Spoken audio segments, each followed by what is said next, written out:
नमस्कार, छत्तीसगढ़ की खास बुलेटिन में आपका स्वागत है। मैं हूं प्रियंका चौधरी। पेश हैं अब तक के समाचार। मुख्यमंत्री भूपेश बघेल ने आज जांजगीर चांपा जिले के शिवरी नारायण मंदिर में पूजा अर्चना कर प्रदेश की सुख समृद्धि और खुशहाली की कामना की। इस अवसर पर राज्य गौ सेवा आयोग के अध्यक्ष महेंद्र राम सुंदर दास, स्वास्थ्य मंत्री टी.एस. सिंहदेव, नगरीय प्रशासन एवं श्रम मंत्री डॉक्टर शिव कुमार डहरिया, राजस्व मंत्री जय सिंह अग्रवाल, उच्च शिक्षा मंत्री उमेश पटेल, राज्यसभा सांसद पीएल पुनिया और विधायक मोहन मरकम भी उपस्थित थे।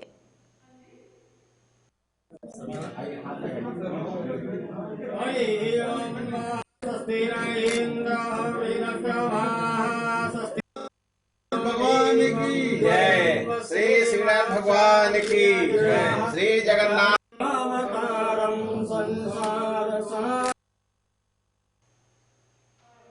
मरवाही थाना पुलिस ने गांजा तस्करी के एक गिरोह की जंगल में घेराबंदी कर इस दौरान एक आरोपी को भी गिरफ्तार किया।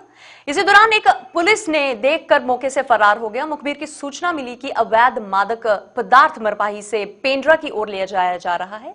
तलाशी के दौरान 13 किलो गांजा और एक मोटरसाइकिल सहित मौके पर जब्त किया गया। पुलिस ने गांजा तस्कर को गिरफ्तार कर न्यायिक हिरासत में भेज दिया है और जिला गुरेला पेंड्रा मरवाही की पुलिस को मामला दर्ज कर कार्रवाई शुरू कर देने की गुहार भी लगाई है।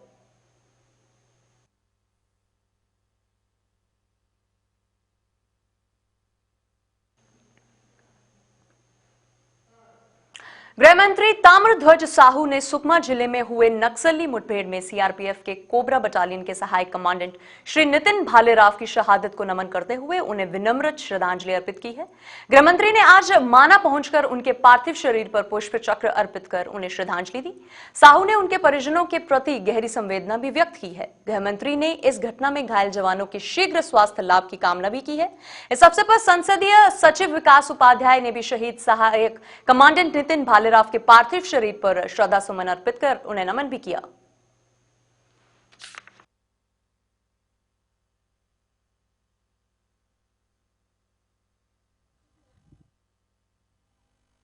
पर अनजाने चूक इनसे होती है जवानों से या कुछ रीजन जिसमें इस प्रकार की घटना कभी कभी घट जाता है।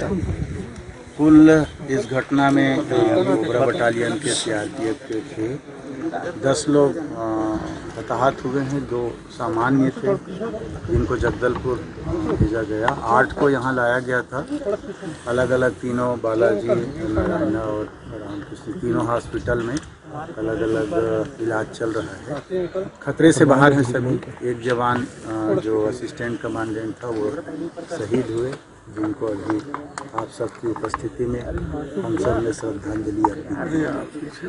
अभी सर, क्योंकि जो पिछले दिनों ये भी देखा गया था कि राष्ट्रीय सुरक्षा सलाहकार यहाँ पर पहुंचे हुए थे और उस दौरान ये बात चल रही थी कि नक्सलियों के लिए कोई बड़े ऑपरेशन की बात कही जा रही थी। तगड़ा इंटेलिजेंस भी था कि वहाँ पर नक्सलियों का जमावड़ा हो रहा है। रायपुर में भी बड़ी बैठक हुई थी 23 नवंबर को और 24 नवंबर से के विजय कुमार का दौरा था 3 दिवसीय, वहाँ भी बस्तर में बैठक हुई। इसके बाद नहीं, बैठक जो करते हैं दिल्ली से अधिकारी आते हैं, विजय कुमार जी आते हैं, हमारे नक्सल ऑपरेशन देखने वाले हैं, यहाँ डीजी हैं, एडीजी हैं, जुनेजा जी, अवस्थी, सभी लोग इंट वाले हैं, मिल करके बैठक करते हैं, सूचनाओं का आदान प्रदान करते हैं। आईबी की जो सूचना दिल्ली से आती है उसका भी आदान प्रदान करते हैं। उसके परिप्रेक्ष्य में निर्णय लेकर रणनीति तैयार की जाती है और उस पर कामयाब भी होते हैं, पर 1-8% कहीं पर चूक होती है, जिसका ये परिणाम है जो आज हमको यहाँ दिखाई दिया है। 2 जवानों ने आज आत्महत्या कर ली है, उसको लेकर क्या कहना चाहेंगे? कोशिश पूरे की जवान न आए। जैसे बीच में आप लोगों ने देखा होगा हमारे डीजी स्पंदन कार्यक्रम जो चालू किए थे, उसके तहत भी हमारे सभी वरिष्ठ अधिकारी जा रहे हैं, कैंपों में मिल रहे हैं, उनकी समस्या सुन रहे हैं, छुट्टियां दे रहे हैं, घर वालों से चर्चा करा रहे हैं। पैसे वाली बात तो है नहीं कोई कमी की, स्वास्थ्य वाली बात भी नहीं है, रहने या भोजन वाली भी बात नहीं है कि किसी प्रकार से फोर्स को कोई कमी हो। मनोरंजन के साधन भी उपलब्ध, टीवी या अन्य कराए जा रहे हैं। व्यक्तिगत तौर पे या पारिवारिक कुछ बात होता होगा जिसमें इस प्रकार के निर्णय हमारे सैनिक ले लेते हैं, ऐसा मुझे लगता है, क्योंकि हम अपनी ओर से, सरकार की ओर से जितनी सुविधा, जितनी अच्छी व्यवस्था की जाती है, हमारे अधिकारी बराबर निगरानी करते रहते हैं, चर्चा करते हैं, देते रहते हैं। ठीक है। मुख्यमंत्री भूपेश बघेल ने सुकमा जिले के तालमेल में हुई आईडी ब्लास्ट घटना की कड़ी निंदा की। वहीं उन्होंने कहा है कि इस घटना से हमारे जवानों के मनोबल में कोई हानि नहीं होगी, बल्कि इस समय नक्सलियों में और घबराहट और कायरता की निशानी है। हमारे जवान नक्सलियों के कैंपों को ध्वस्त कर आगे बढ़ रहे हैं। आपको बताते चलते हैं कि आज सुकमा जिले में सीआरपीएफ के जवान सर्चिंग करने के लिए सुबह निकले थे, तभी नक्सलियों के द्वारा एम्बुश लगाकर 2 आईईडी ब्लास्ट किया गया। नक्सलियों के द्वारा किए गए आईईडी ब्लास्ट में 10 जवान घायल हो गए हैं। घायल जवानों में एक असिस्टेंट कमांडेंट नितिन भालेराव शहीद हो गए हैं। वहीं 5 जवानों को गंभीर हालत में रायपुर के एक निजी अस्पताल में भर्ती करवाया गया है। यहां पर घायल जवानों का इलाज जारी है। पहली बात तो ये है कि सीआरपीएफ के जो जवान शहीद हुए हैं और जो प्रेशर बम ब्लास्ट हुआ उसमें एक जवान शहीद हुआ और 9 जवान घायल हुए हैं। इस घटना से हमारे जवानों के मनोबल में कोई विपरीत प्रभाव नहीं पड़ेगा, बल्कि ये नक्सलियों की घबराहट और उसके कायरता की निशानी है। और बल्कि अब जवान उनके कैंपों में घुस करके ध्वस्त कर रहे हैं, आगे भी करेंगे और इससे कोई पीछे हटने वाली बात नहीं, बल्कि बढ़कर आक्रमण करने का समय है। भाजपा कह रही है कि देश भर में लव जिहाद को लेकर छिड़े बवाल के बीच छत्तीसगढ़ में भी अब लव जिहाद का एक मामला सामने आया है। एक तरफ जहां सरकार लव जिहाद को लेकर कानून बनाने की बात करती है और दूसरी तरफ आए दिन लव जिहाद जैसे मामले सुनने को भी मिलते हैं। यह मामला है छत्तीसगढ़ में अंबिकापुर के दत्ता कॉलोनी का। यहां रहने वाली मधुमिता विश्वास ने यह कभी नहीं सोचा होगा कि जिस हिंदू नाम वाले व्यक्ति से वह दूसरी शादी कर रही है, वह एक दिन उसके ऊपर इस्लाम धर्म कबूल करने का दबाव भी बनाएगा। लेकिन हुआ कुछ ऐसा ही। क्या कुछ कहना है मजबूर मधुमिता नामक महिला का इस पर, आइए देखते हैं।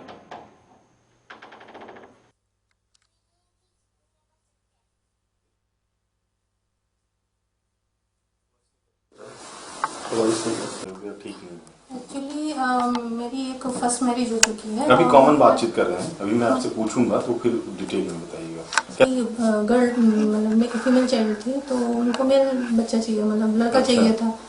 तो उसके बाद धीरे धीरे पहले शादी करने लगे तो दूसरी बेबी हुई, तो दूसरी बेबी चूँकि फीमेल चाइल्ड थी, तो उसके बाद से ही व्यवहार उनका धीरे धीरे बदल गया।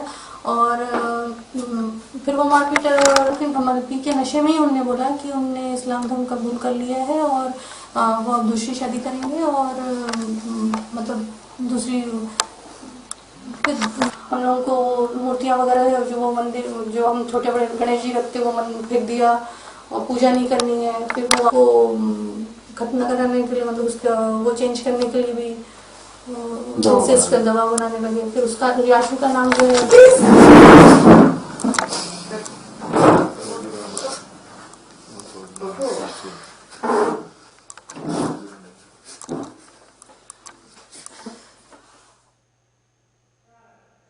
आज गांव-गांव में स्कूल खुलने ने शिक्षा दर जरूर बढ़ा दिया है, लेकिन सामाजिक कुरीतियों को खत्म करने में शायद ये शिक्षा दर अभी तक भूमिका नहीं निभा सका है। बाल विवाह जैसी बुराइयां आज भी ग्रामीण परिवेश में जिंदा है।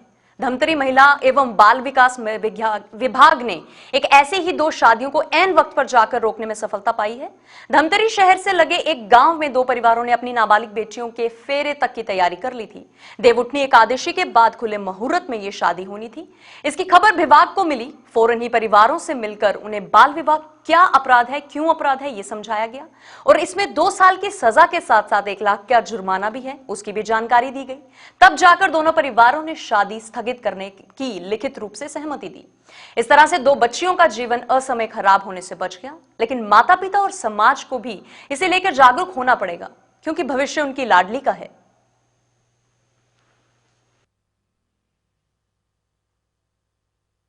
जी सर, कौन से गांव में बाल विवाह रुकवाया गया, किनके द्वारा रुकवाया गया?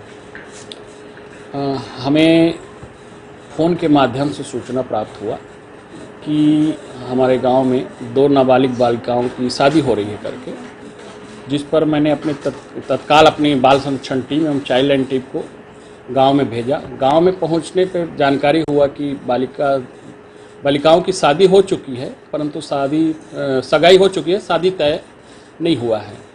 हमारी टीम के द्वारा बालिका का आधार और अंक सूची मांग किया गया, तब उन्हें जानकारी हुआ कि उन लोग 18 वर्ष से कम उम्र के हैं, जिस पर टीम के द्वारा समझाइश दिया गया कि यदि आप बाल विवाह करोगे तो आपको 1 साल की सज़ा एवं 2 लाख रुपए जुर्माने का प्रावधान है। समझाइश दिए पे साथ में यह भी बताया गया कि परिजन एवं रिश्तेदार लोग भी इसमें परेशानी में पड़ सकते हैं, जिस पर परिजनों ने बोला कि नहीं, हम लोग बाल विवाह तभी करेंगे जब बालिका 18 वर्ष की हो जाएगी। इनका बारात कहाँ से आना था? जैसे बताया कि 2 बालिकाओं की शादी थी, तो एक का बालोद के ज़िले से आने वाला था और दूसरे का हमारे धमतरी के ही विकास खंड से बारात जाने वाला था। क्या समझाइश दिया गया? उनको वही समझाइश दिया गया कि भाई बालिका यदि अभी नाबालिग है, इसमें इनको एक तो वैधानिक रूप से शादी का कोई वैल्यू नहीं रहेगा, दूसरे इनमें मातृ कुपोषण इत्यादि सब है। बालिका यदि परिपक्व नहीं होगी तो कैसे स्वस्थ बच्चे को जन्म देगी। और उसके बाद फिर उन लोग मान गए। दूसरे जब बताया गया कि भाई इससे आपको और आपके परिजनों को जेल भी हो सकता है, तो फिर उनके द्वारा मान लिया गया और उन लोग घोषणा पत्र और वचन पत्र लिख कर दिए हमारे अधिकारियों को कि भाई हम तभी शादी करेंगे जब बालिका की उम्र 18 वर्ष हो जाएगा। छत्तीसगढ़ के मुख्यमंत्री भूपेश बघेल आज जांजगीर चांपा जिले के शिवरी नारायण में आयोजित 1 दिवसीय मानस महोत्सव कार्यक्रम में शामिल हुए। इस दौरान मुख्यमंत्री भूपेश बघेल ने मानस मंडलियों के साथ रामचरितमानस का भी पाठ किया। वहीं मुख्यमंत्री भूपेश बघेल मानस मंडली के साथ अनोखे अंदाज में मजीरा बजाते हुए नजर आए।